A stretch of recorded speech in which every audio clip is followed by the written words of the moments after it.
নমস্কার সকলকে আমার একটি মিনি ব্লগে আপনাদের সকলকে অনেক অনেক ওয়েলকাম। আশা করি আপনারা সবাই ভালো আছেন আর আমরাও খুব ভালো আছি, সুস্থ আছি।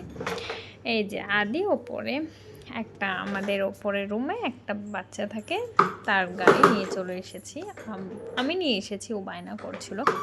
যেহেতু ছাদের মধ্যে পড়েছিল গাড়িটা, ভীষণ রোদ্দুর ছাদের ওপরে, কোনো গাছপালা নেই, তাই এত গরম যে ও উঠে বসছে না, শুধু হাত দিয়েই ঠেলছে দেখুন।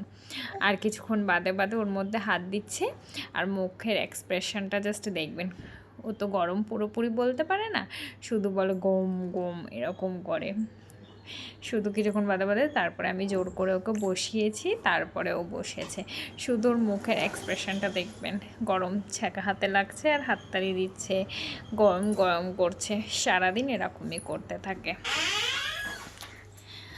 আমার এই ছোট ভিডিওটি আপনাদের কেমন লাগলো প্লিজ কমেন্ট করে জানাবেন, লাইক করবেন, শেয়ার করবেন, আমার পেজটিকে ফলো করবেন। Bye, tata.